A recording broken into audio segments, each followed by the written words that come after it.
Blood and dust. Those were the only two things Sarah Callahan could see clearly through the scope. Blood on her shoulder where shrapnel had torn through, dust rising from the valley floor where her unit was pinned down. 12 days. That's how long it had taken to go from invisible to indispensable. Her hand pressed against the wound. The bleeding was steady but manageable. She'd deal with it later. Right now, 20 Taliban fighters were advancing on Alpha Team's position, and if she didn't stop them in the next 90 seconds, every SEAL in that valley would die. Through the Barrett's scope, she counted targets. 18 visible on the north ridge. 19. 20. All moving with purpose toward the kill zone. Kowalski there flanking. Her voice cut through the radio static. 3 o'clock, 40 meters. The response crackled back. Panic, suppressive fire. The sounds of men fighting for their lives. Sarah's breathing slowed. 4 counts in, 7 held, 8 released. The rhythm her father had drilled into her 10,000 times. 1,240 meters to the farthest target. Wind gusting at 9 knots. Her shoulder screaming, her hands rock steady. "Dad," she whispered to the empty air. "I hope you're watching this." The first target settled into her crosshairs. Squad leader, radio in hand, she squeezed. But that shot, the one that would change everything, was still 12 days away, 12 days earlier. The medical supply tent at Forward Operating Base Dwyer smelled like sterile gauze and regret. Sarah stood between shelving units, checking inventory for the 3rd time that morning. Not because it needed checking. The supplies were exactly where she'd left them 6 hours ago, organized with a precision that would have made a surgeon proud. She checked because it gave her something to do. Something normal. Something that didn't require her to be anything other than what her name tape said: Callahan. Corpsman. Supply. Combat gauze packages lined the top shelf. Quick clot powder below that. Cat tourniquets hanging from hooks arranged by size. IV bags suspended like clear ornaments. Morphine ampules locked in the controlled substance cabinet. Everything organized according to March protocol. Massive hemorrhage first. Then airway. Respiration. Circulation. Hypothermia prevention. Most supply clerks wouldn't know March from a marching band, but Sarah wasn't most supply clerks. Outside the tent, boots crunched on gravel. Male voices, SEALs heading back from the range. The steady thump of helicopter rotors somewhere in the distance made her hand twitch. Just a twitch, barely noticeable. Muscle memory from a life she'd left behind. She forced her hand still and went back to counting bandages she'd already counted. The tent flap rustled open without warning. "Hey, supply!" Chief Petty Officer Garrett Kowalski filled the entrance. 6'2", 230, all muscle and skepticism. His M4 carbine hung from a single-point sling like it was welded to his body. Dust covered his uniform from the range. Sarah didn't look up from her clipboard. "Corpsman Callahan, Chief." "Right." He stepped inside, letting the flap close behind him. The tent suddenly felt smaller. "Need 30 quick clot packs. Deploying tomorrow." Now she looked up, met his eyes. "You currently have 42 packs, Chief. That's 12 over standard loadout for your team size." Kowalski blinked. "You know my inventory. I know everyone's inventory. It's my job. Your job is to hand out supplies when we ask for them.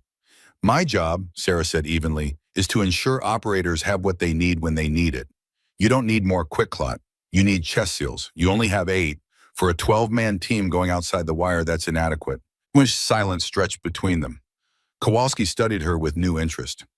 "You keep track of everyone's medical gear, yes?" "Why?" Sarah set down her clipboard. "Because when someone gets hit, they won't have time to check their supplies. They need to know their gear is complete and functional. I ensure it is." Kowalski's expression shifted. Not quite respect. Somewhere between surprise and curiosity. "That's more than I'd expect from supply." "Then your expectations need adjustment, Chief." He almost smiled, almost, then grabbed a box of chest seals from the shelf she'd indicated without being told where they were. "You're thorough, I'll give you that. I'm competent. There's a difference." This time he did smile. "Fair enough. Thanks, Callahan." The tent flap closed behind him. Sarah exhaled slowly, picked up her clipboard, made a notation. Kowalski's team chest seals restocked to 16. Mission ready. Her hand was steady again. Good. Outside, the afternoon sun hammered down on FOB Dwyer like divine punishment. 108 degrees. Helmand Province in August meant heat that turned vehicles into ovens and made body armor feel like wearing a furnace. Sarah stepped out of the tent at 1400 hours, squinting against the brightness. The Hindu Kush Mountains rose in the distance, indifferent and eternal. That's when she saw the dress uniform. Rear Admiral Victor Brennan stood near the operations center, deep in conversation with the FOB commander. White summer uniform despite the heat, ribbons cascading down his chest, silver stars gleaming on his collar. He turned mid-sentence. His eyes found hers across 50 meters of empty space. For one heartbeat, the entire FOB seemed to hold its breath. Then recognition flashed across his weathered face, followed immediately by something else. Understanding. Warning. Keep your head down. The message was as clear as if he'd shouted it. Sarah gave the smallest nod. Message received. Admiral Brennan returned the gesture. Equally small, equally significant. Then continued his conversation as if nothing had happened. Sarah turned and walked back into her tent before anyone could notice the silent exchange. Inside, alone again, she pulled out the photograph she kept in her cargo pocket. Worn edges, creased from too many foldings. Her father in Marine Corps dress blues, holding his rifle with the casual competence of someone who'd carried one for 20 years. The inscription on the back was faded but still legible. Use both hands, baby girl. Heal when you can. Fight when you must. I'll always be with you. Love, Dad. She traced the words with her thumb. The paper was soft from handling. I'm keeping my promise, Dad, she whispered. Just like I swore. The tent canvas rippled in the hot wind. No answer came. She hadn't expected one. Sarah tucked the photo back into her pocket right next to her heart and returned to her inventory. That night, sleep didn't come easily. Sarah lay in her bunk in the female enlisted quarters. 3 other women shared the plywood structure, all asleep, all dreaming of somewhere that wasn't Afghanistan. She stared at ceiling boards and thought about promises. The first promise was to her father, made in a sterile hospital room 3 years ago, while lung cancer ate him from the inside. His hand in hers, morphine keeping the worst pain at bay, but not all of it. Promise me something, baby girl. Anything, Dad. Promise you'll use those hands I trained to save lives, not take them. But you taught me, I taught you to protect people. That's what you'll do as a corpsman, healing. That's your path now. Dad, I don't... Sarah, his grip tightened, weak but insistent. Your mother can't lose you the way she's losing me. Promise you'll stay safe. Promise you won't pick up a rifle in combat. The tears had come then, hot and unstoppable. I promise. Say the words. I promise I'll never shoot in combat. I promise I'll only use my hands to heal people. He'd smiled. Barely. That's my girl. Now go be the best damn corpsman the Navy ever saw. 2 weeks later, he was gone. The second promise was to her mother. Made at the funeral while rain drummed on the tent and a Marine honor guard folded the flag into a triangle. I can't lose you too, Sarah. You won't, Mom. Promise me. Promise you'll never do what he did. Promise you'll never be a shooter. I already promised Dad. I'll keep it. I swear. Margaret Callahan had held her so tight, Sarah thought her ribs would crack. Thank you. Thank you. 2 promises, both sacred, both unbreakable. Sarah rolled over in her bunk, touched the dog tags under her shirt. 2 of them, hers and her father's, metal warm from her skin. I'm keeping my word, she said to the darkness. I'm just here to heal. Morning came too early. The emergency briefing was called for 0700. Sarah wasn't normally included in mission briefings. Supply clerks didn't need to know operational details. But Admiral Brennan had specifically requested her presence. She arrived at the operations center 5 minutes early. The room was already crowded. 12 SEALs, Captain Wyatt Dalton at the front, maps on the screens, the air thick with anticipation in Copenhagen. Sarah stood against the back wall, trying to be invisible, trying to disappear into the plywood. Dalton started without preamble. Gentlemen, we have actionable intelligence on a Taliban safe house, 12 clicks north. Small operation. Quick hit. In and out before dawn. The satellite image appeared behind him. Cluster of buildings in a valley. Mountains on 3 sides. 4 Humvees. 12 operators. Standard raid package. Lieutenant Fisher provides medical support. Nods around the room. Routine. They'd done this 100 times. Admiral Brennan's voice cut through the casual confidence. Captain, I'm recommending you take Corpsman Callahan as backup medical. Every head turned. Sarah felt the weight of their stares, felt herself shrinking against the wall. Kowalski spoke first. Sir, with respect, Callahan's supply. She hasn't been tested outside the wire. She's a qualified Navy corpsman, Brennan said calmly. Top 5% of her class at Great Lakes. Field Medical Services School honor graduate. She's more than qualified. Dalton frowned. Admiral, I need people I can rely on and contact. Callahan has zero combat experience. Then she'll get some tonight. The tone left no room for argument. Dalton held Brennan's gaze for 3 seconds, then nodded. Yes, sir. Callahan, you're coming. Sarah's heart kicked against her ribs. This wasn't the plan. Staying invisible was the plan. Staying safe was the plan. But orders were orders. Yes, sir, she said quietly. The briefing continued. Routes, timelines, radio frequencies, rules of engagement. Sarah absorbed every word while her mind screamed. After the briefing, Dalton caught her arm. Callahan, a word. They stepped into the hallway. SEALs filed past heading to prep gear. I don't know what your relationship is with Admiral Brennan, Dalton said without preamble. Don't care. But if you're on my operation, you pull your weight. Can you handle trauma care? Yes, sir. Under fire. I've trained for it, sir. Training isn't the same as doing. I understand, sir. Dalton's pale blue eyes searched her face, looking for weakness, for doubt. You scared? Sarah met his gaze. Terrified, sir. Something flickered in his expression, almost approval. Good. Fear keeps you sharp. Just don't let it paralyze you. I won't, sir. You'll stay in the Humvee unless I specifically tell you otherwise. Fisher handles all medical. Your backup supplies. Nothing more. Clear. Crystal, sir? Good. Wheels up at 2200. Be ready. He walked away, leaving Sarah alone in the hallway with her racing heart and the weight of two promises pressing against her chest. The afternoon was preparation. Sarah worked in the supply tent alone, packing her medical ruck with methodical precision. Every item had a purpose. Every pocket had a priority. Side pouches first, cat tourniquets, 4 of them, the kind that could stop arterial bleeding in 20 seconds if you knew what you were doing, which she did. Her father had made her practice tourniquet application until she could do it blindfolded one-handed while reciting the Constitution. If you can't do it half asleep and shot full of adrenaline, he'd said, you can't do it when it counts. Top pouch, vented chest seals for sucking chest wounds, the kind that killed in minutes without immediate treatment.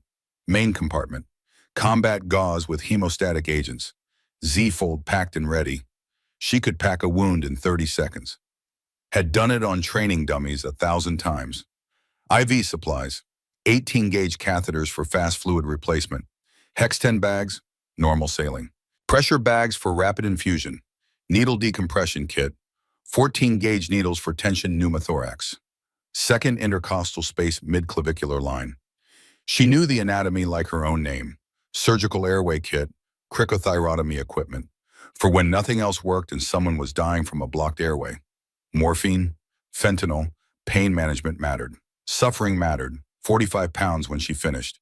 She lifted the ruck, testing the weight, adjusted straps. It sat properly on her small frame, weight distributed across hips and shoulders. The tent flap opened. Petty Officer First Class Riley Mackenzie stepped inside. 31, red hair, sharp green eyes that noticed everything. Heard you're rolling with us tonight. Apparently. First time outside the wire. Yes. Mac moved closer, watching Sarah's hands as they continued organizing gear. You pack like you've done this before. I haven't. Your hands say different. Mac picked up one of the tourniquets, examined it. This is positioned for immediate access. Side pocket, right where your hand naturally falls. That's not luck. That's training. Sarah didn't respond, just kept packing. You ever treat a gunshot wound? Mac asked. On dummies. Not the same. I know. Mac set the tourniquet down carefully. Keep your head down tonight. Do what Dalton says, you'll be fine. That's the plan. Good. Mac headed for the door, then paused. Callahan. Yeah. That ruck. It's organized exactly like Fisher's. Same system, same priorities, same muscle memory positioning. Mac's expression was unreadable. Makes me wonder what else you learned that you're not talking about. She left before Sarah could respond. Sarah stood alone, looking at her perfectly organized medical gear and wondered how long she could keep her secrets. The M4 carbine came next.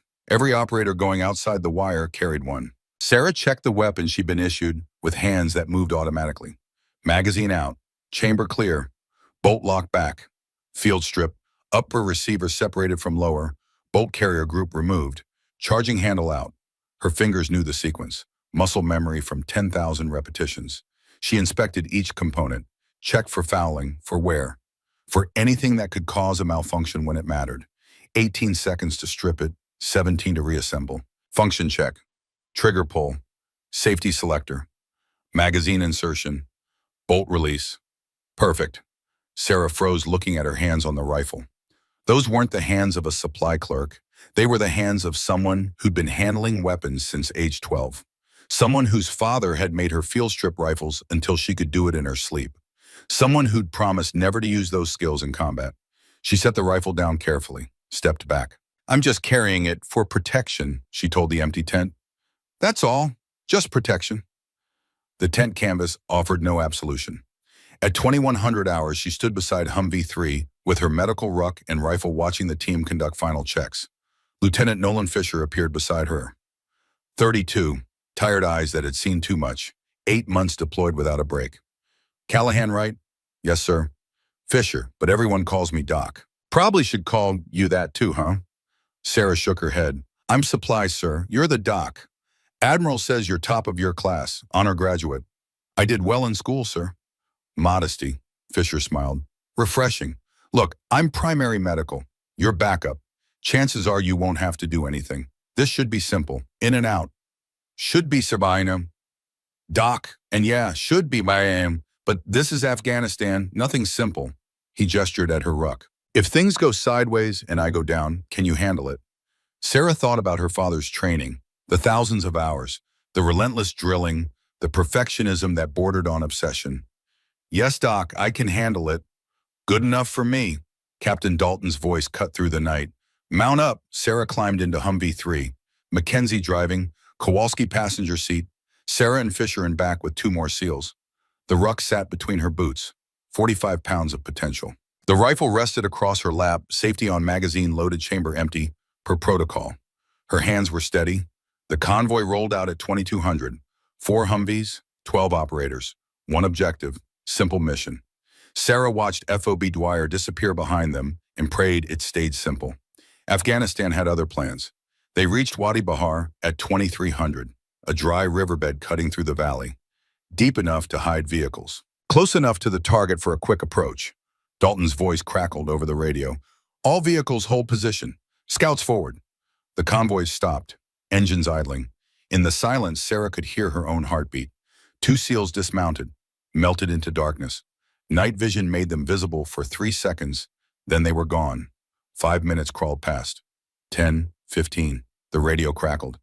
"Captain, we have eyes on target, no exterior security, lights in 2 structures. Looks quiet." "Roger, stand by."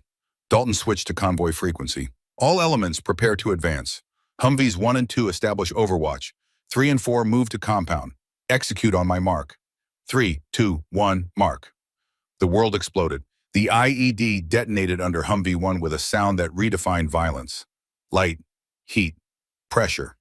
The blast wave hit Sarah's vehicle like a physical fist. Her Humvee rocked. Someone screamed, then came the gunfire. Muzzle flashes erupted from positions Sarah hadn't known existed. AK-47s on full automatic. PKM machine guns. The distinctive crack of SVD sniper rifles. Dozens of weapons, maybe more. This wasn't a simple raid. This was a perfectly orchestrated ambush. "Contact, contact," Kowalski's voice. "Humvee 1 is hit. Vehicle destroyed, multiple casualties." "Dalton, all elements return fire. Get those wounded to cover." Mackenzie threw the Humvee into reverse. Tactical driving, getting to a defensible position.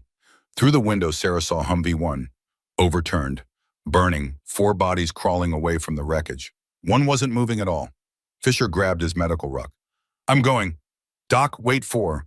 But Fisher was already out the door, running toward the casualties through a curtain of bullets. Sarah watched through the armored glass, watched Fisher reach the first casualty, watched him start treatment, watched the dark stains spread across his left shoulder. He'd been hit. Fisher kept working, 1 arm useless, blood pouring down, trying to treat someone else while bleeding out himself. Sarah's training screamed at her. Treat the caregiver first, always. If the medic falls, everyone dies. She watched Fisher collapse, watched him try to get up, watched him fall again. 4 casualties now, including their only trained medic. Sarah's hands moved to her ruck. "What are you doing?" Kowalski shouted. She didn't answer. Grabbed her ruck, grabbed her rifle, kicked open the door. "Callahan, get back!" She ran, 45 pounds on her back, 5'3", 118 pounds, running through hell toward burning metal and dying men. Bullets cracked past her head. Supersonic snaps. The sound of death missing by inches. She didn't stop. Fisher first. She dropped beside him. Shrapnel wound, left shoulder, arterial involvement. He was bleeding out fast. Callahan! What? Get back! Shut up and let me work. Her hands moved with practiced speed. Cat tourniquet from the side pouch. High on the upper arm, 2 inches above the wound. Windlass rod through the slot. Turn, turn, turn, until arterial spray stopped. 23 seconds. Fisher's eyes widened. That's perfect application. I said shut up. Combat gauze next. Z-fold. Pack the wound deep. Direct pressure. The hemostatic agent needed 3 minutes to work, but she didn't have 3 minutes. Next casualty. Private First Class Jennings. Not breathing. Chest still. Tension pneumothorax. Air trapped in chest cavity. Lung collapsed. Pressure building. Heart can't pump. Minutes to death. Her father's voice in memory. Landmarks matter. Second intercostal space midclavicular line. Don't guess. No. Sarah ripped open Jennings' vest, found the anatomical landmarks with her fingers. Counted ribs. First, second, midclavicular line, 14-gauge needle from her kit. No hesitation. Insert. Advanced through skin, through muscle, through pleura. Hiss. Trapped air rushed out. Pressure released. Jennings gasped. His chest expanded. Color returning. Get him oxygen, she told a SEAL who'd materialized beside her. 15 liters, non-rebreather mask. Next, Sergeant Wallace, sucking chest wound, right lateral chest, air being pulled into the thorax through the defect. Collapsed lung imminent, vented chest seal from her top pouch. Wipe the blood, apply the seal. 3 sides taped, 4th side vented for air escape. You're stable. Don't move. The gunfire was constant now. M4s answering, AK-47s. Explosions, chaos. Sarah worked through it. Tunnel vision. Nothing existed except the next casualty. Lance Corporal Briggs. Traumatic amputation. Left leg below knee. Severed completely. Massive blood loss. Tourniquet, high on the thigh. As high as anatomically possible. Windlass.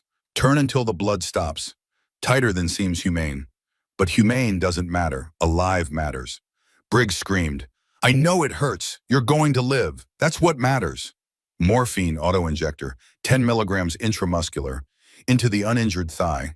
The screaming faded to whimpers. 4th casualty, Private Dixon. Blast injuries. Multiple lacerations. Possible concussion. Not immediately life-threatening. Quick neuroassessment. Pupils equal and reactive. Follows commands. GCS-15. Bandaging. Pressure dressings. Monitoring. Stay down. You're okay. Sarah stood, looked around. 4 critical casualties. All stabilized. 11 minutes since the IED. Captain Dalton appeared beside her, blood streaming from a cut above his eye. His expression was pure shock. What did you just do? Sarah was breathing hard, adrenaline crashing. My job, sir? Fisher's down. Jennings wasn't breathing. Wallace had an open chest wound. Briggs lost a leg. All stable now, sir. You did that in 11 minutes under fire. Yes, sir. Dalton keyed his radio. Base, this is Viper 6. 4 urgent surgical casualties, all stabilized for transport. Request immediate medevac. The response came quickly. Roger, Viper 6. Birds inbound. ETA 10 minutes. Dalton looked at Sarah again. Who taught you to work like that? The question hung in the smoke and cordite. Sarah met his eyes. No point hiding now. My father, sir. Gunnery Sergeant Patrick Callahan. Marine Scout Sniper. Recognition flashed across Dalton's face. Eagle-eyed Callahan. Yes, sir. Your father was a legend. Yes, sir. And he taught you medicine. Among other things, sir. Dalton's gaze dropped to her hands. Steady despite everything. Despite the blood. Despite the chaos. We'll talk later. Right now, stay with these casualties. Keep them stable. Yes, sir. The medevac helicopters arrived 10 minutes later. 2 Blackhawks. Rotors thundering. Dust turning the world opaque. Sarah helped load casualties. Fisher first. Still conscious. Still pale. You saved my life, Doc, he said as they lifted his stretcher. That's the job. No, that was mastery. I've been a corpsman for 8 years. What you did, that was exceptional. Sarah didn't respond, just moved to the next patient. The flight medic stopped her before the birds lifted off. Who did this initial care? I did. He checked her name tape. Callahan, you there, Corpsman? No, that's Lieutenant Fisher. He's one of the casualties. Then who are you? I am supply clerk. The medic stared. Supply clerks don't perform needle decompressions and high and tight tourniquets like this. This is advanced trauma care. Who really did this? Sarah sighed. I'm a Navy corpsman, trained at Great Lakes and Field Med School, currently assigned to supply for personal reasons. The medic studied her another moment, then nodded slowly. Well, Corpsman Callahan, you saved 4 lives tonight. Maybe the best pre-hospital care I've seen in 20 years. The helicopters lifted off, disappeared into darkness. The mission was scrubbed. The convoy limped back to FOB Dwyer, arriving at 0300. Sarah sat in Humvee 3, silent, exhausted, blood covering her uniform. Not hers, theirs. Kowalski turned around from the passenger seat. His expression had completely changed. Doc. Sarah looked up. I called you supply girl. I dismissed you. I was wrong. I'm sorry. You didn't know, Chief. That's not an excuse. He paused. What you did tonight, I've served with corpsmen for 15 years. That was the finest trauma care under fire I've ever witnessed. Mackenzie spoke from the driver's seat. Where did you really train? Great Lakes Naval Station, Field Medical Service School at Lejeune. And your father taught you the rest? Not a question. Sarah answered anyway. Yes. The radio crackled. Dalton's voice from the lead Humvee. Callahan, when we get back, you and I are having a very long conversation. Yes, sir. The Humvees rolled through the darkness toward the FOB. Sarah touched her father's dog tag under her blood-soaked uniform. I didn't shoot, Dad, she whispered. I kept my promise, just healing, that's all. But somewhere in the back of her mind, a question formed that she didn't want to answer. What happens when healing alone isn't enough? The FOB gates opened. The convoy rolled through. Sarah knew her invisible days were over. Chief Kowalski turned around one more time. Doc, I saw that photo in your tent, your old man with his rifle. Sarah tensed. Tomorrow, Kowalski continued quietly, we need to talk about what else he taught you. The Humvee parked. Sarah climbed out with her bloody ruck and unused rifle. And she knew that soon, very soon, someone would ask her to break her promise. The question was, would she? Dawn came to FOB Dwyer in shades of copper and ash. Sarah stood outside the medical tent, watching the sun climb over the Hindu Kush.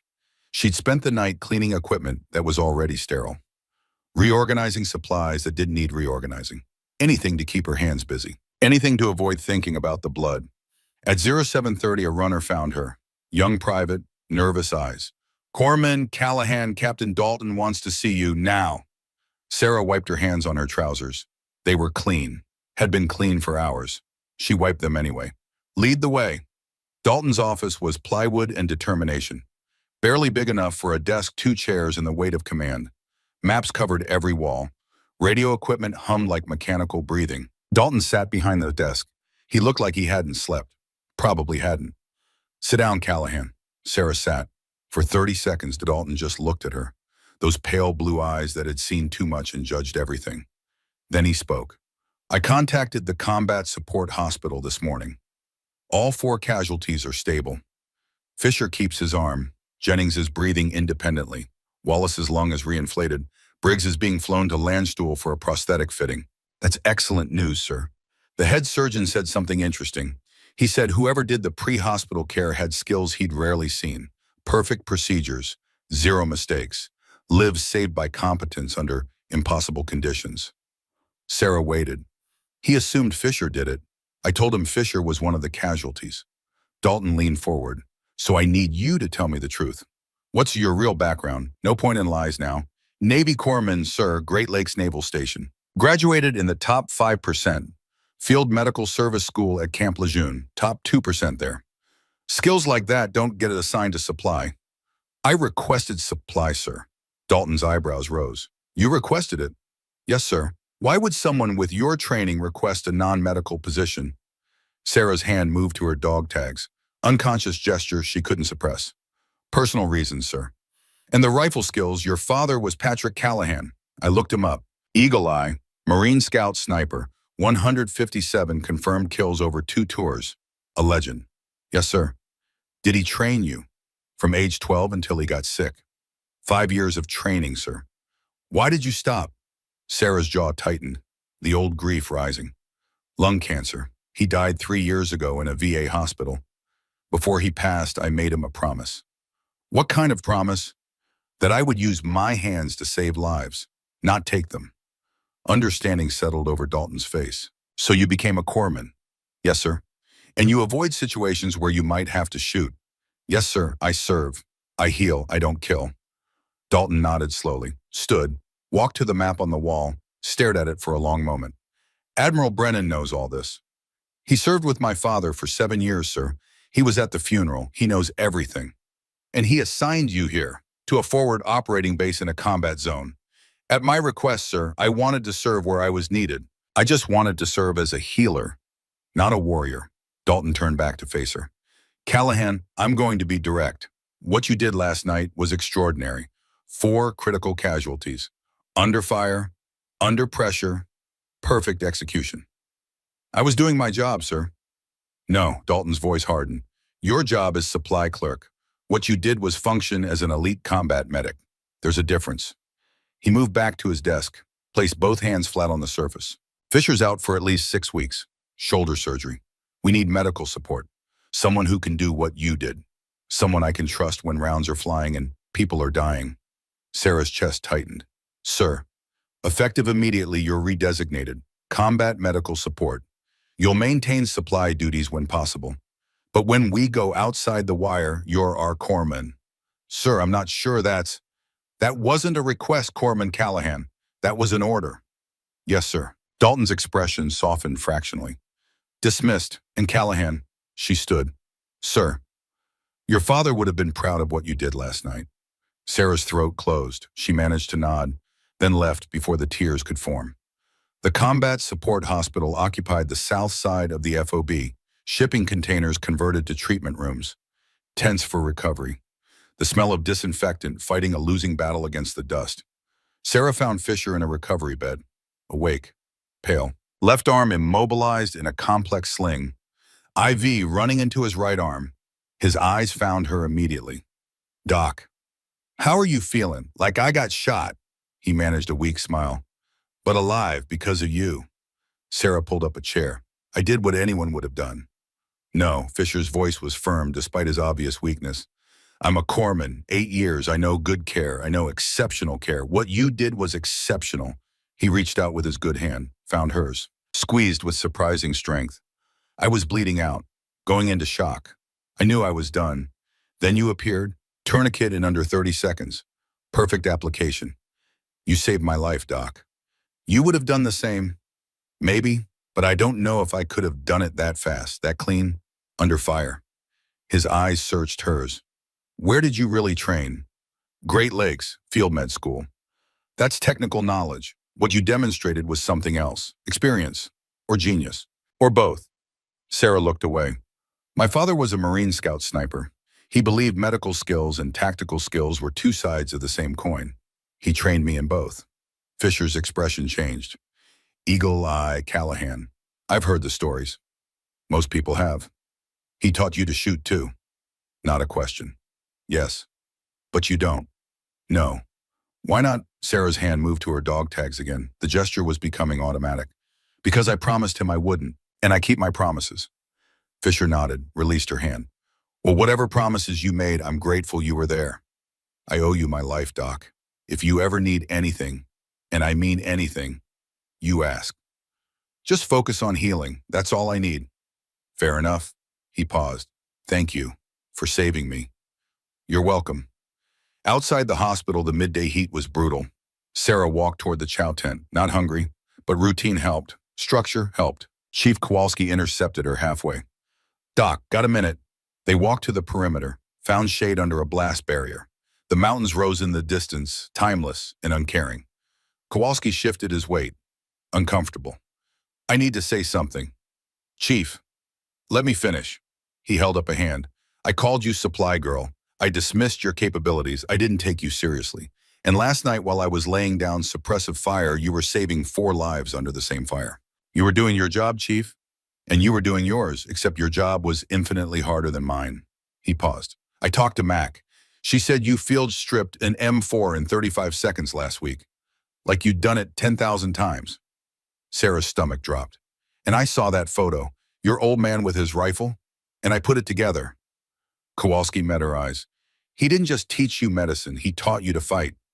Sarah stayed silent. You don't have to confirm it. I can see it in how you move, how you check corners, how your hands fall to positions on your rifle even when you're not thinking about it. You've had professional training. Chief, I'm not going to push. If you don't want to shoot, that's your call. I respect it. He adjusted his rifle. But I want you to know something. If things ever get bad enough that you need to break whatever promise you made, we've got your back. All of us. Sarah's throat tightened. I appreciate that. Call me Garrett. We're past formalities. He started to walk away, then stopped. One more thing, Doc. Last night you ran through gunfire to reach us. No hesitation. That takes a special kind of courage.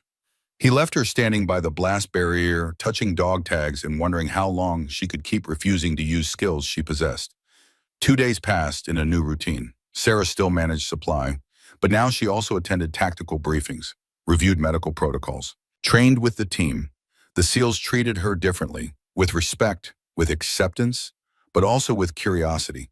They'd seen her use one hand, the healing hand, and they wondered about the other. The emergency briefing came at 2200 hours, third night after the ambush. Every operator at FOB Dwyer assembled, Sarah included. No questions. She was part of the team now. Captain Dalton stood at the front. His expression was grave.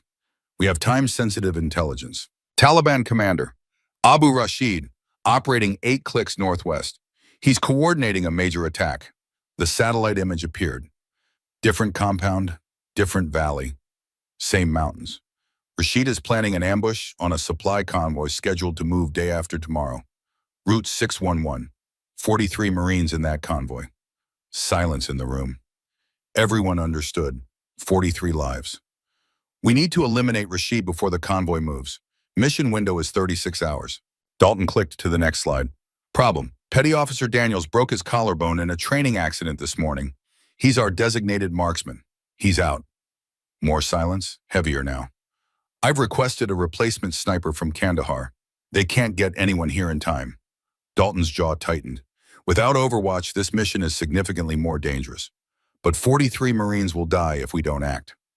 Admiral Brennan stood from the back of the room. May I, Captain? Dalton nodded. Brennan moved to the front. His eyes found Sarah, held her gaze.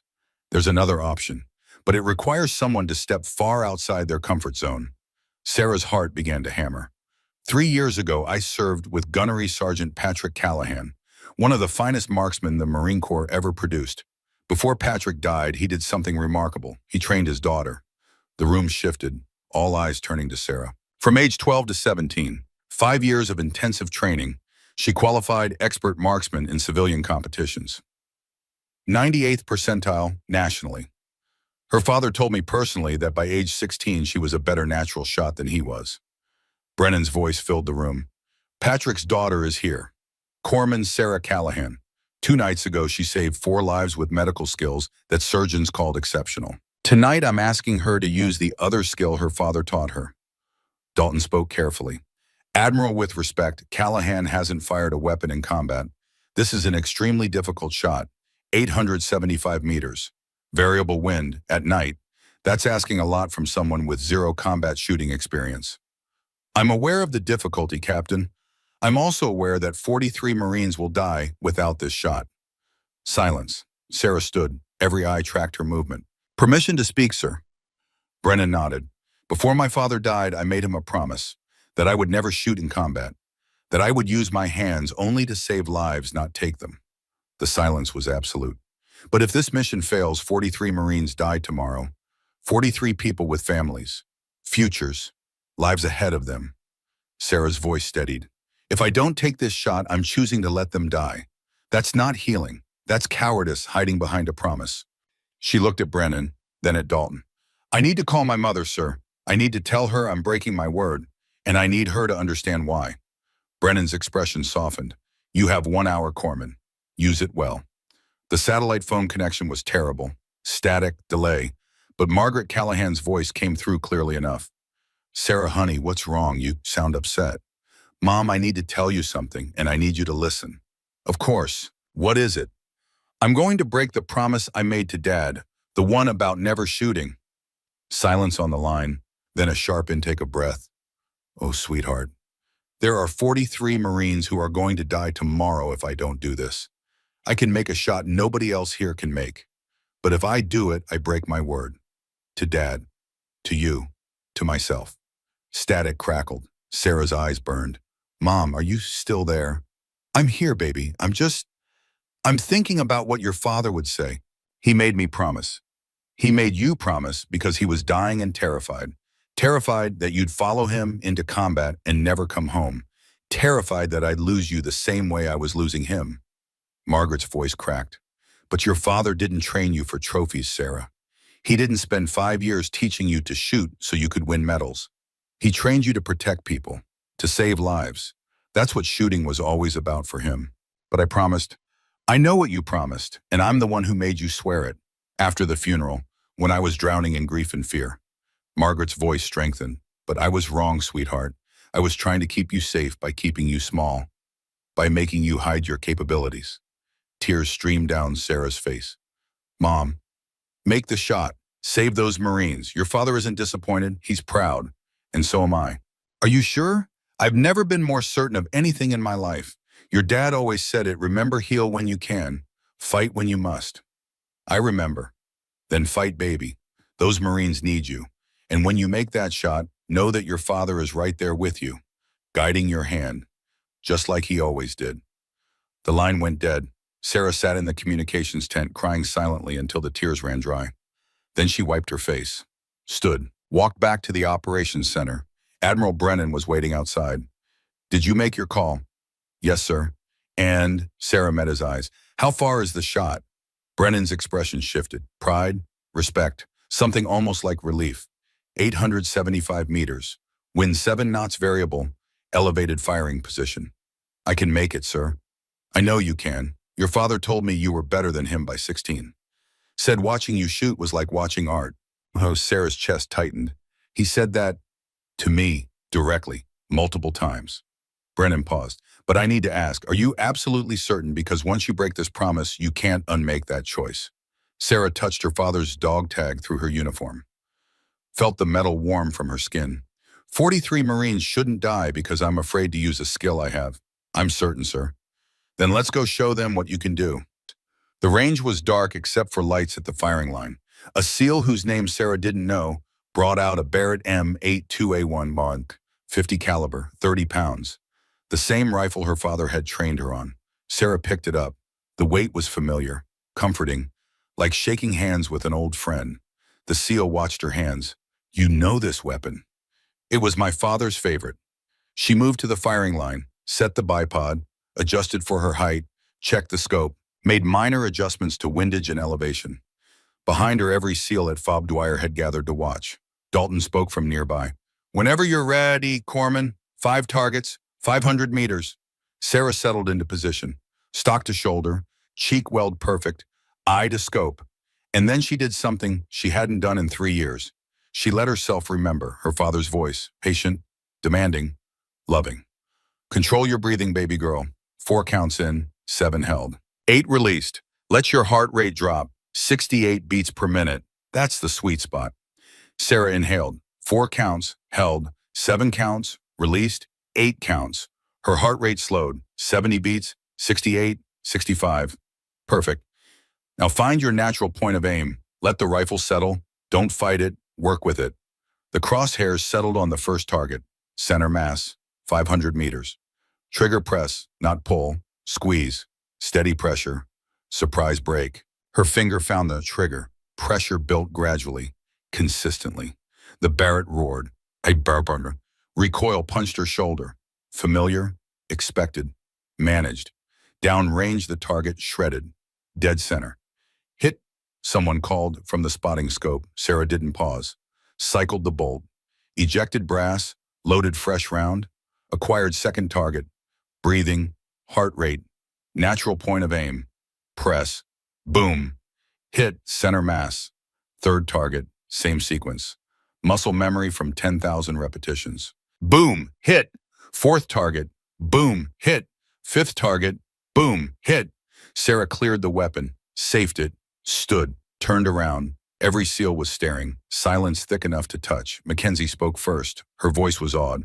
5 targets, 500 meters, 5 shots, all center mass under 2 minutes, and she hasn't touched a rifle in 3 years. Kowalski added quietly, her father taught her well. Dalton moved forward. Look down range through binoculars at the shredded targets. Look back at Sarah. Can you make the shot 875 meters combat conditions? Sarah didn't hesitate. Yes, sir. You're certain? Yes, sir. Dalton nodded once. Then you're our marksman. He turned to the assembled SEALs. Anyone have a problem with that? Silence. Good. Mission brief in 30 minutes. Wheels up at 0200. Get some rest. The team dispersed. Sarah remained at the firing line looking at the Barrett. Admiral Brennan approached. How does it feel? Like coming home, sir, and like betraying everything I promised. It's both. That's what makes it hard. That's what makes it matter. Brennan put a hand on her shoulder. Your father would understand. More than that, he'd approve. Sarah looked up at the stars over Afghanistan. I hope you're right, sir. I am. Now go prep your gear. Tomorrow you save 43 lives, just a different way than you're used to. The mission brief was concise. 8 operators, 2 Humvees, approach via Wadi Bahar, establish overwatch position on a ridge 875 meters from target compound. Sarah would deploy with the Barrett, provide precision fire if needed. Primary objective, eliminate Abu Rashid if he appeared. Secondary objective, observe and gather intelligence for airstrike if needed. Low risk, high impact, simple plan, which meant it would definitely get complicated. They rolled out at 0200 hours. Sarah rode in Humvee 2, Mackenzie driving, Dalton in command, 2 other SEALs completing the load. The Barrett rested across her lap. 30 pounds, loaded, ready. Her medical ruck sat at her feet. 45 pounds, force of habit, always prepared to heal even on a mission to kill. The convoy moved through darkness. Night vision made the world green and grainy. The Wadi appeared exactly where intelligence predicted.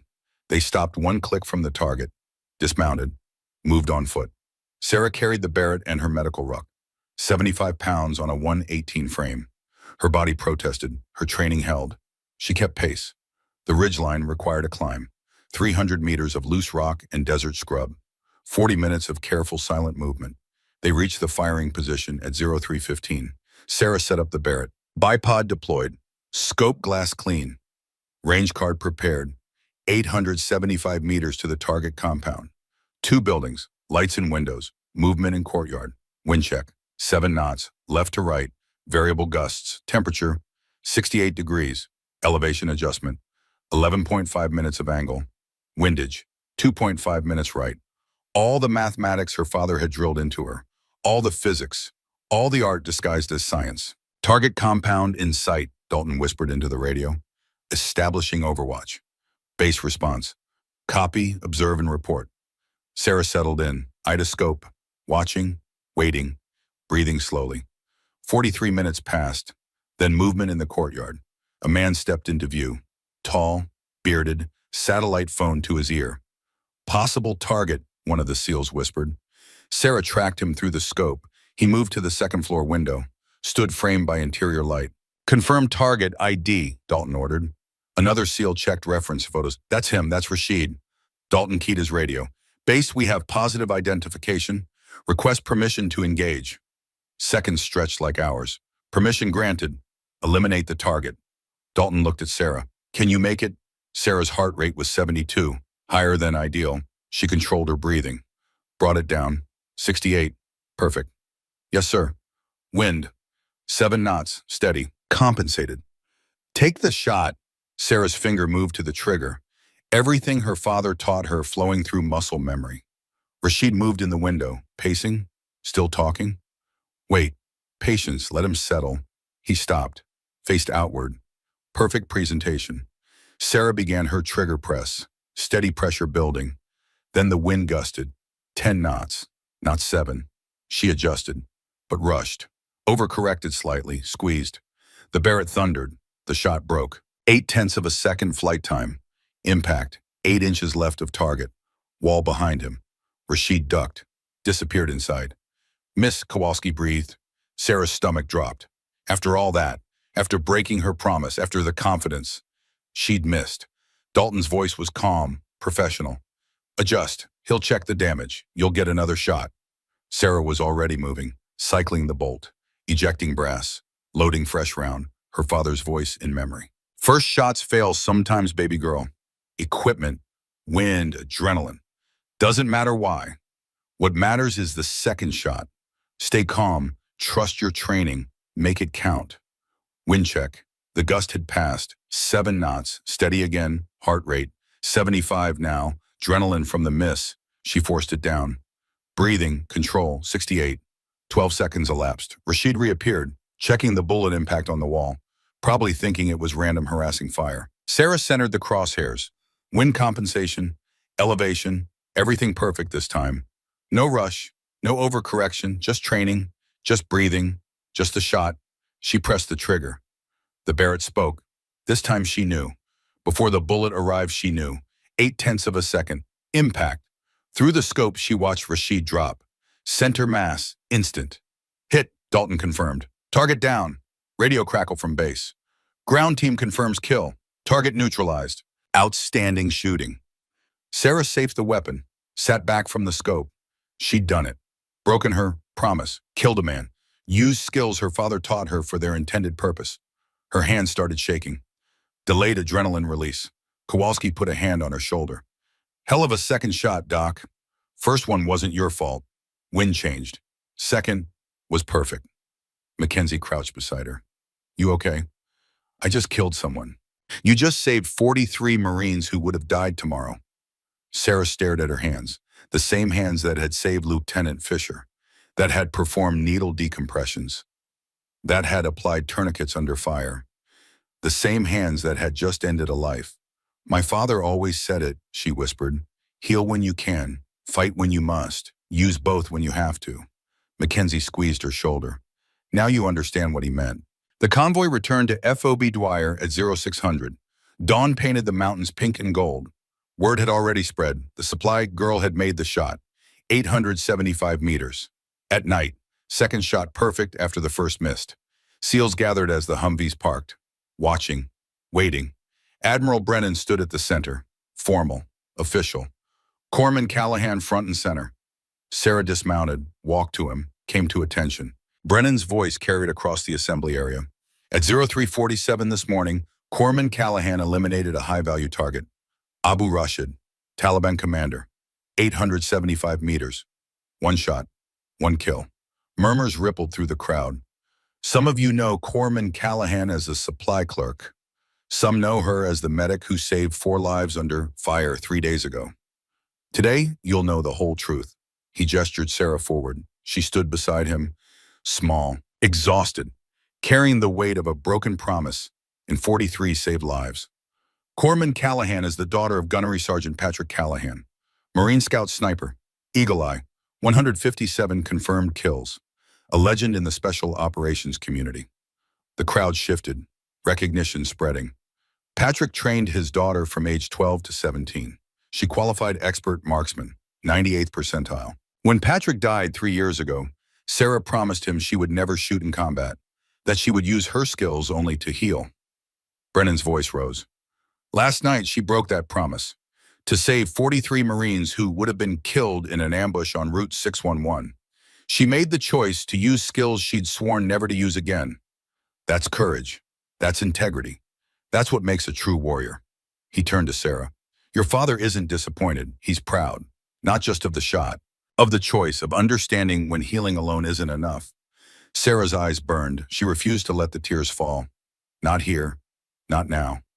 Brennan faced the assembly again. Gunnery Sergeant Callahan taught his daughter something fundamental, that the best warriors don't choose between healing and fighting. They integrate both. They use whatever skill the situation requires. The entire FOB came to attention. Brennan saluted Sarah. Formal, precise, respectful. She returned it. Fighting the tears, fighting the grief, fighting the pride. The assembly saluted. 200 personnel, showing respect to the small woman who'd been invisible 2 weeks ago. When the salute dropped, Kowalski stepped forward. Doc, 2 weeks ago, I called you supply girl. I didn't see you, didn't respect you, didn't understand you. His voice cracked. You saved my teammate. Then you saved 43 people you've never met. And you did it by breaking a promise that meant everything to you. I was wrong about you. Completely. And I'm sorry. He extended his hand. Sarah shook it. Thank you, Garrett. Lieutenant Fisher appeared, arm still in a sling, face pale but determined. I told you if you ever needed anything you could ask. You didn't ask, but I'm giving it anyway. He held out a patch, custom made, medical cross in red, crosshairs in black, overlapping in the center. The motto stitched below, heal when you can, fight when you must. You use both skills, Doc. That's rare. This patch represents that. You've earned it. Sarah took the patch, traced the design. Thank you, Mackenzie joined them. The team wants you to know something. You're not supply. You're not backup. You're one of us, fully, completely. Dalton pushed through the crowd. Callahan, effective immediately, your designation is Combat Medical Officer and Designated Marksman. You're the first person in SEAL history to hold both positions simultaneously. Sarah found her voice. I understand, sir. Do you accept? She looked at the patch in her hands, at the faces around her, at the mountains rising behind the FOB. Yes, sir, I accept. Outstanding. Dalton almost smiled. Now get some rest. You've earned it. The crowd dispersed, heading to chow, to sleep, to whatever came next. Sarah stood alone holding the patch, feeling the weight of everything that had changed. She'd broken her promise, crossed a line, become something she'd sworn never to be. But she'd also saved 43 lives. Her father had been right. Sometimes you heal, sometimes you fight, sometimes you do both. Sarah walked toward her quarters, exhausted, changed, lighter somehow, despite everything. Behind her, she heard Kowalski talking to another SEAL. You realize what just happened? Doc made a tough shot. So what? No, Doc used medical skills one day, shooting skills another day, separately. And whoosh, and what happens when she has to use both at the same time? Sarah kept walking. She didn't know the answer, but something told her she was about to find out. 5 days later, Sarah stood on the range at dawn, teaching 3 young SEALs the difference between adequate medical care and life-saving intervention. Tourniquet application isn't about following steps, she said, demonstrating on a training dummy. It's about understanding circulation, about knowing when to apply high versus low, about reading the wound, not just the protocol. The SEALs watched with rapt attention. She wasn't supply girl anymore. She was Doc, the woman who'd saved lives and made impossible shots, the one who integrated skills they'd been told were separate. Chief Kowalski appeared at the edge of the range. His expression was grim. Doc, Captain needs you. Emergency briefing, now. Sarah handed the tourniquet to one of the young SEALs. Practice, high and tight. I'll test you later.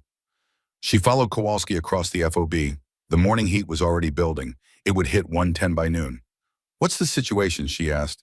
Bad, that's all I know. The operations center was packed. Every SEAL at FOB Dwyer, plus Admiral Brennan, plus officers Sarah didn't recognize. Captain Dalton stood at the front. His face was carved from stone. Listen up. We have time-critical intelligence. Major weapons cache 15 clicks north. Includes Stinger missiles, anti-aircraft capability, enough to threaten every coalition helicopter in the province. The satellite image appeared. A compound built into a mountainside. Defensive positions visible. Multiple structures. This isn't a minor target. Intelligence estimates 30 to 40 Taliban fighters. Prepared positions, heavy weapons. This is their primary supply depot for the entire region. Silence settled over the room like fog. The cache is being relocated in 36 hours. If those stingers get distributed, we lose air superiority. Medevac becomes impossible. Resupply becomes suicide. Air support disappears. Dalton clicked to the next slide. 12 operators. Night insertion via 2 MH-60S. Fast rope into the valley. Secure the cache. Mark for demolition. Extract before dawn. He paused. Let them absorb it. Casualty estimates are 25 to 30%. We're outnumbered 3 to 1. We're attacking a prepared position. This is the highest risk operation we've conducted this deployment. Sarah's stomach tightened. We need comprehensive medical support and precision fire capability. But we can only take 12 total. We can't afford dedicated specialists for each role. Dalton's eyes found Sarah.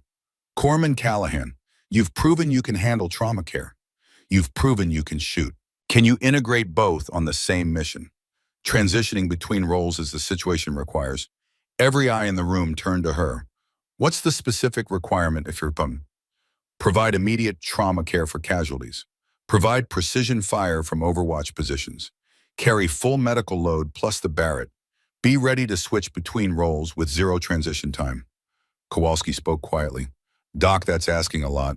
You'll be carrying 85 pounds. Medical ruck plus rifle plus ammunition. That's almost your body weight. Sarah met Dalton's eyes. I can do it, sir. For how long this could be at a 6-hour operation? As long as necessary, sir.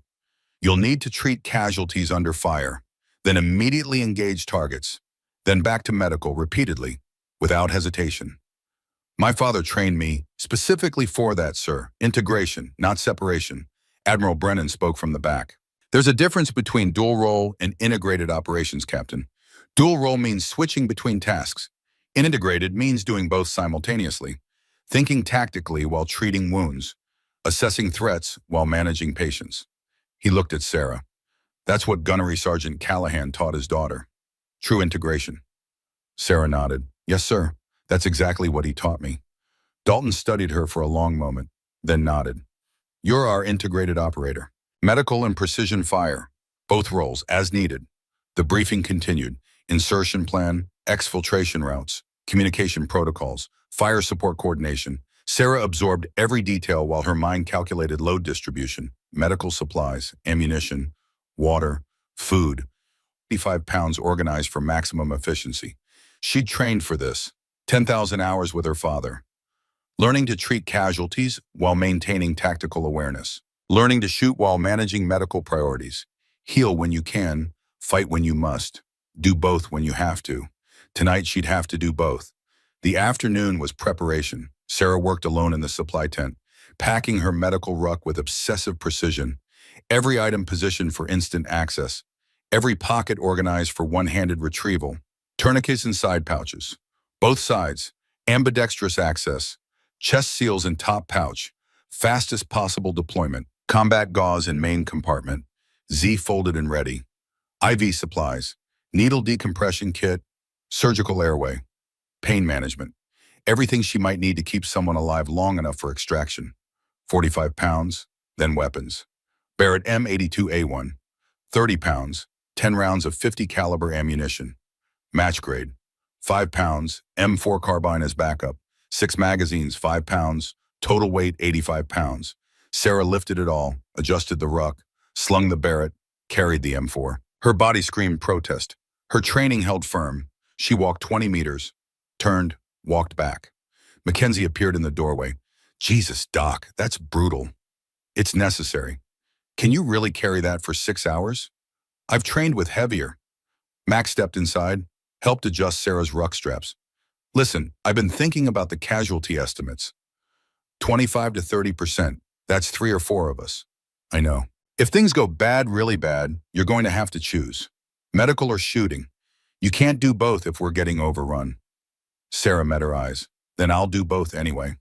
Doc, my father had a saying, the situation doesn't care about your limitations. It only cares about what needs to be done. If I need to treat casualties and engage targets simultaneously, I will. Max stared at her, then nodded slowly. Okay, then we'll make sure you get the chance. At 2100 hours, Sarah stood by the helicopter with her gear. 2 MH-60 Blackhawks sat on the tarmac, rotors beginning to turn, dust starting to rise. The 12-man team conducted final checks. Weapons, ammunition, communications, night vision, everyone preparing for the worst. Lieutenant Fisher approached, still recovering but mobile. Doc. Hey, shouldn't you be resting? Couldn't let you roll without saying something. He paused. What you're about to do, integrated operations under fire. That's expert-level stuff. Most operators train for years to pull it off. My father started training me at 12. Still, this isn't a drill. This is real, and if things go sideways, I know, I'll handle it. Fisher studied her, then pulled something from his pocket. Another patch, identical to the one he'd given her before. Medical cross and crosshairs. Keep this one on you, for luck. Sarah took it. Thank you. Bring everyone home, Doc. Both hands. Both hands, she agreed. Captain Dalton's voice cut through the rotor noise. Mount up! Sarah climbed into Bravo Bird, found her seat between Mackenzie and Kowalski. 3 other SEALs filled the remaining positions. The ruck pressed against her back. The Barrett rested between her knees. The M4 across her lap. 85 pounds of capability and responsibility. The helicopter lifted off at 2200 hours. 2 birds, 12 operators, 1 objective. Sarah touched her father's dog tag through her uniform. Both hands, Dad, just like you taught me. The flight took 18 minutes across darkness. Inside the helicopter, no one spoke. The crew chief gave hand signals. 5 minutes, 3 minutes, 1 minute. Sarah's heart rate climbed. 80 beats, 85, 90. She controlled her breathing, brought it down. 72, better. The crew chief signaled 30 seconds.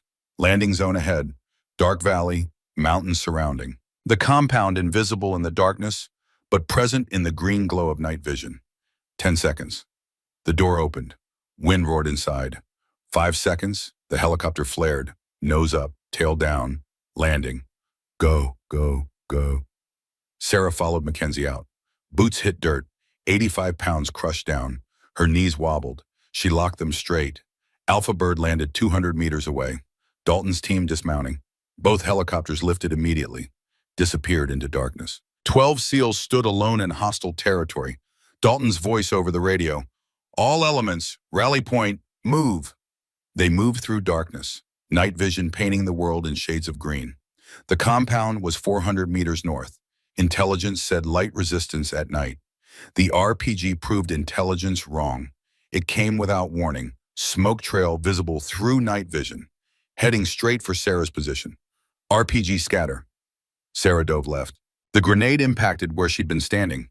Explosion, heat, pressure, shrapnel. Something hit her left shoulder. Hot, sharp.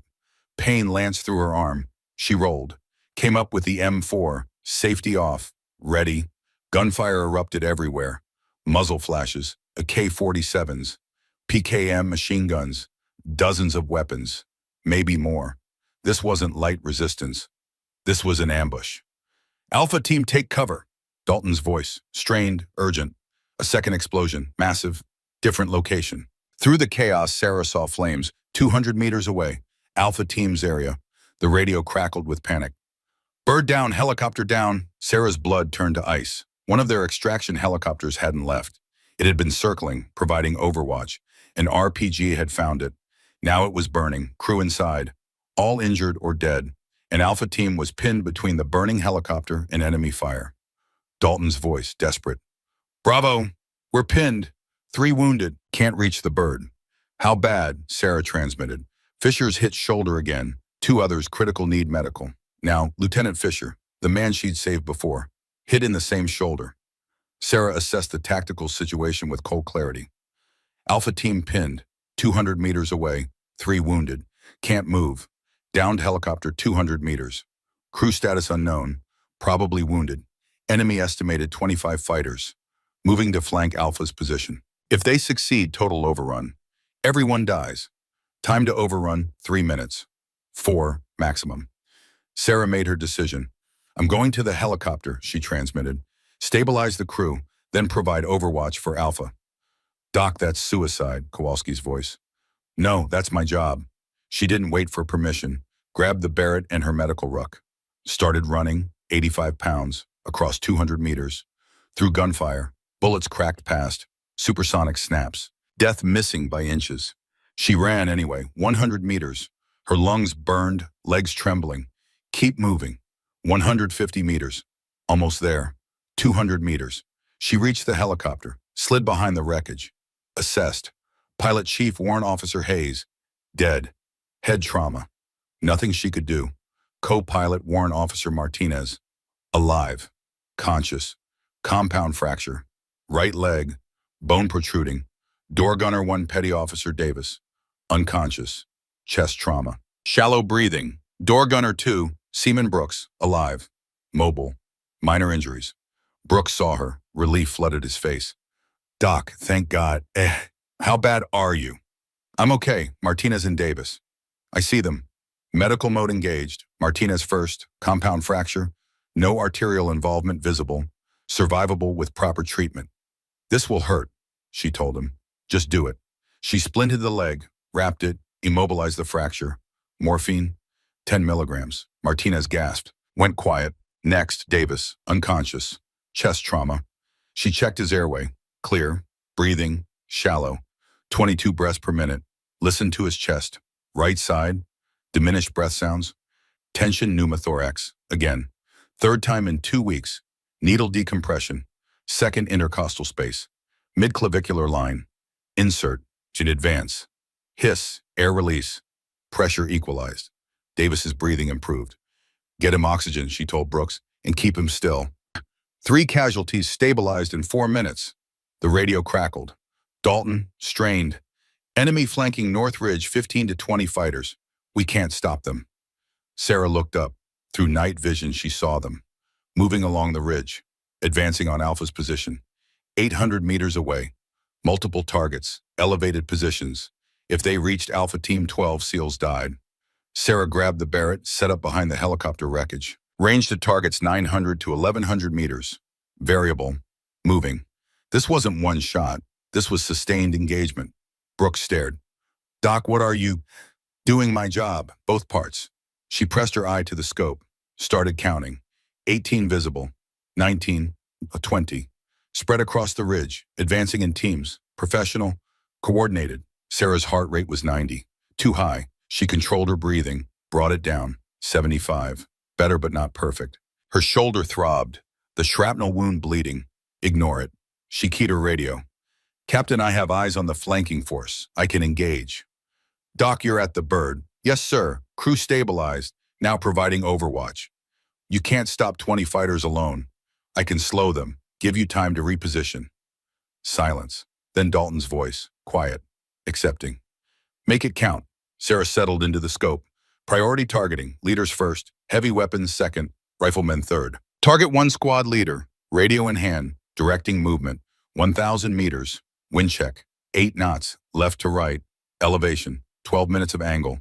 Windage. 3 minutes right. Breathing. Heart rate 75. Press. Boom.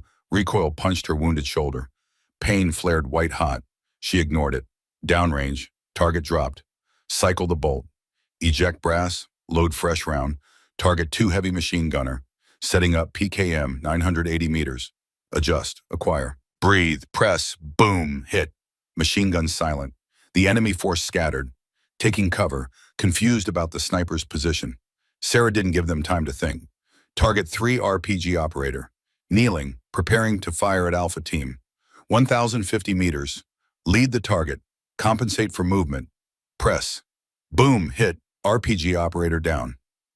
Rocket unfired. She kept shooting.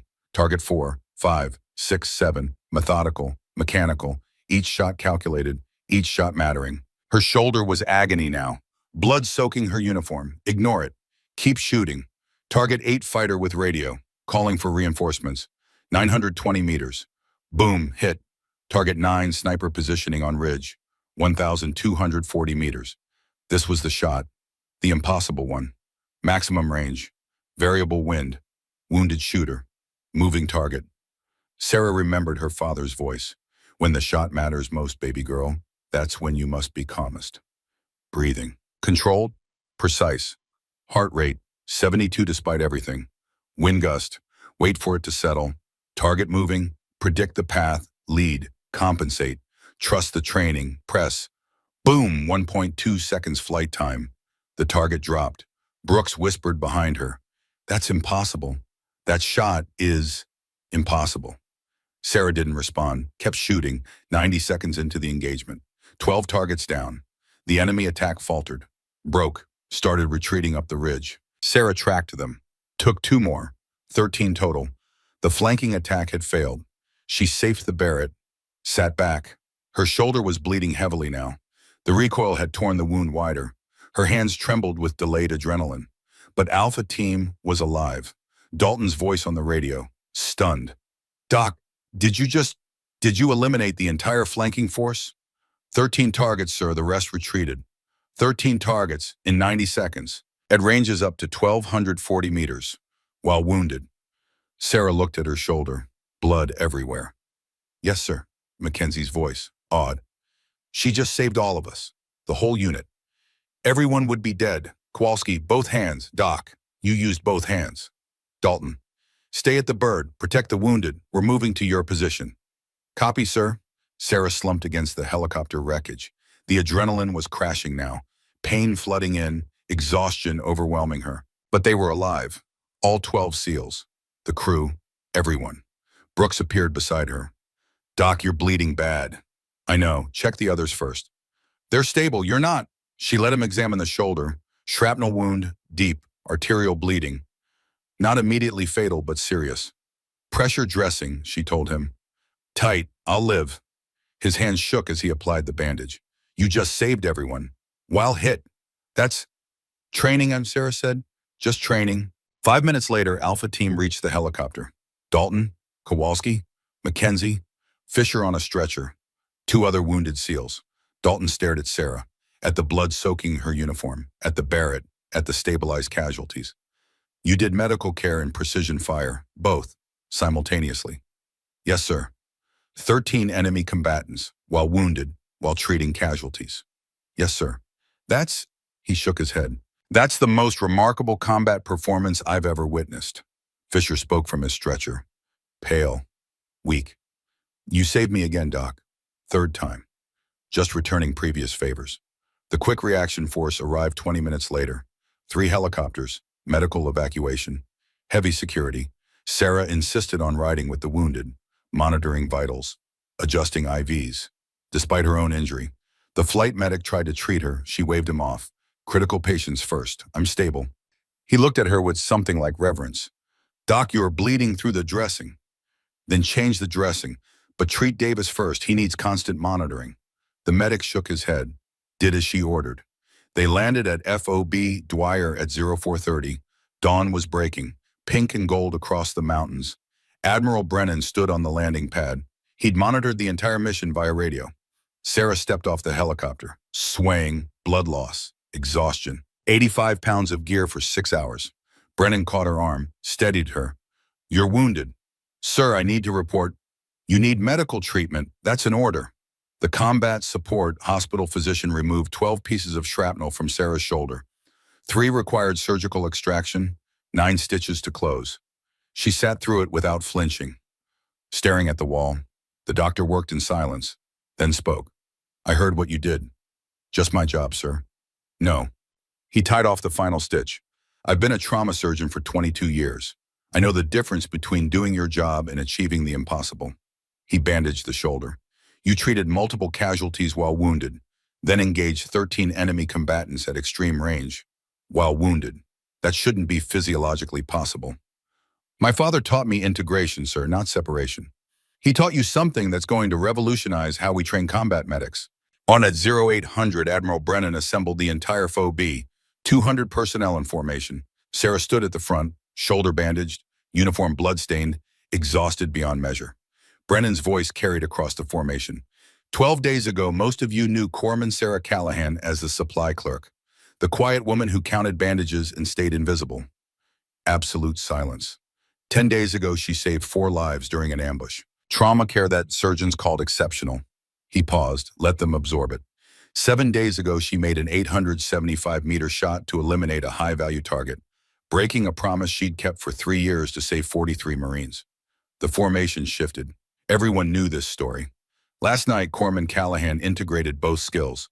She treated 4 crew members from a downed helicopter while wounded. Then she engaged 13 enemy combatants at ranges up to 1,240 meters in 90 seconds. While wounded, murmurs rippled through the crowd. That engagement stopped a flanking attack that would have overrun Alpha Team. All 12 SEALs would have died. Then Bravo Team, then the helicopter crew. Total casualties, all 24 personnel on the mission. Brennan's voice rose. Corpsman Callahan didn't just save individuals.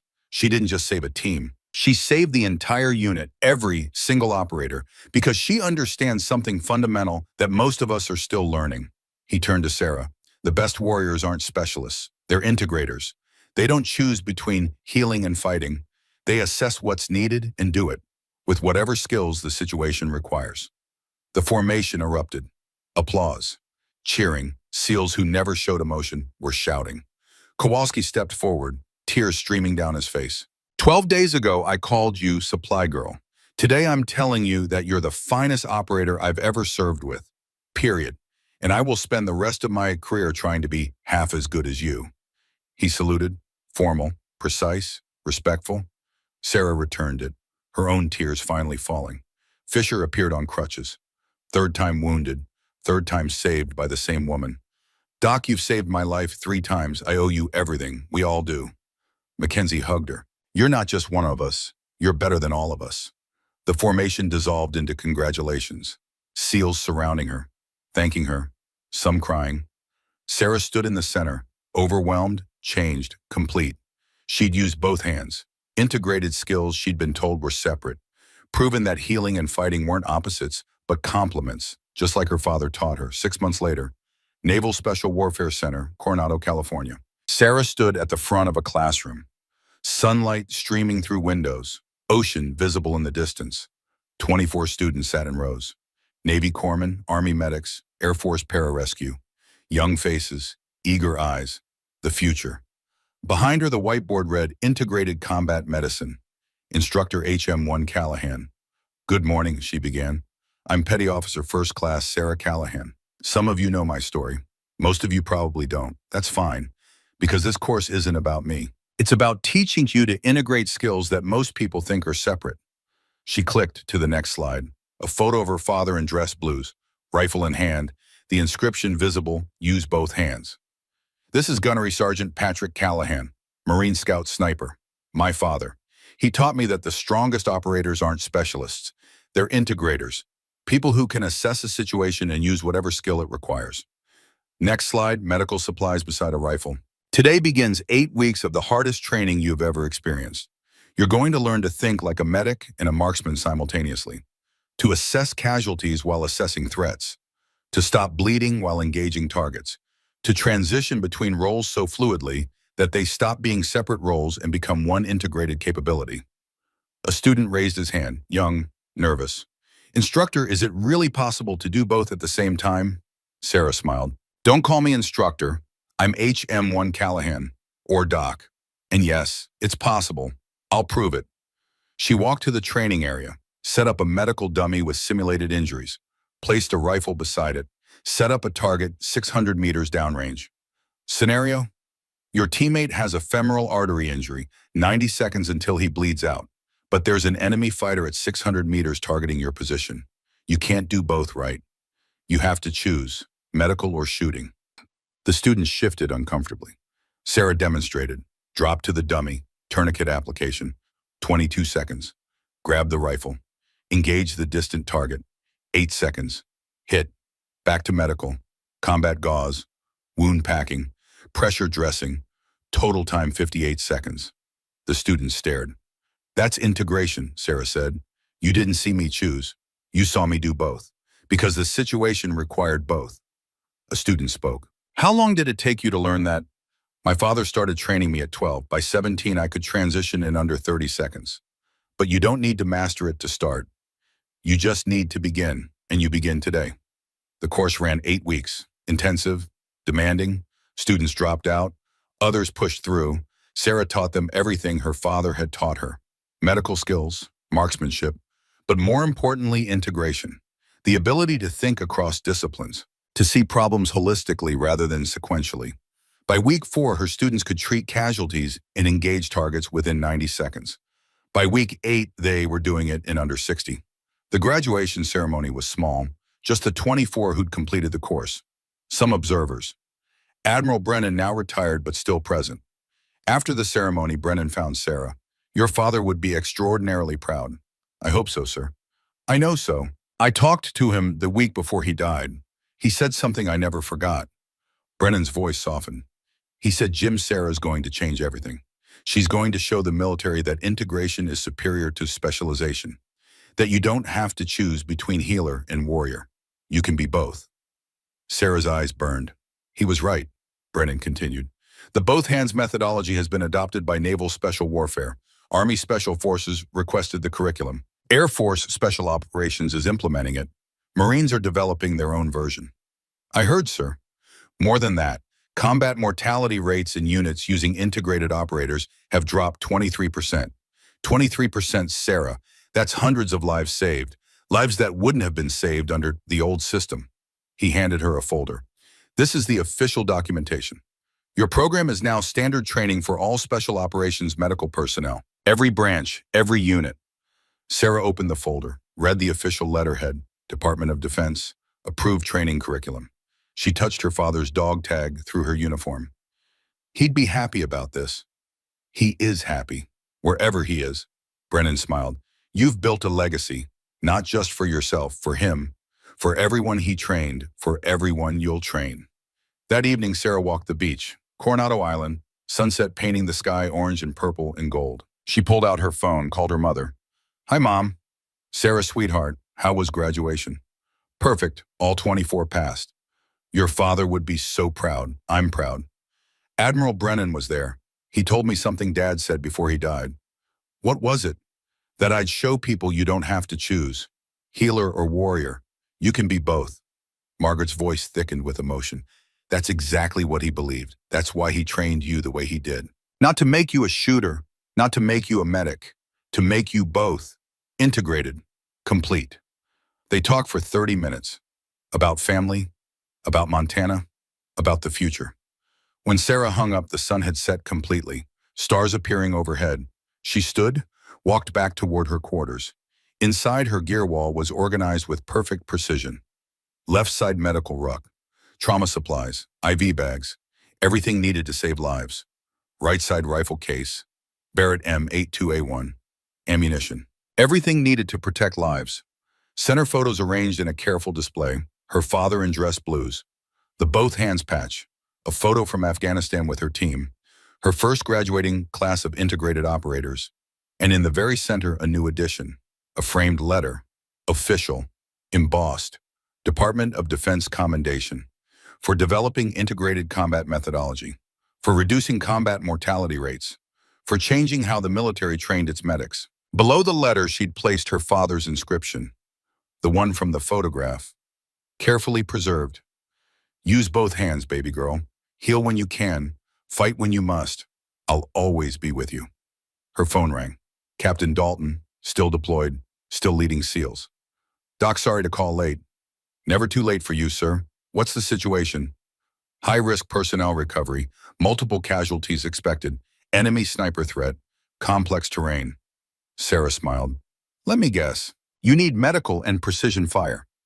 Both hands, Doc. Can you be wheels up in 2 hours? Sarah looked at her gear wall, at her father's photo, at the legacy they'd built together.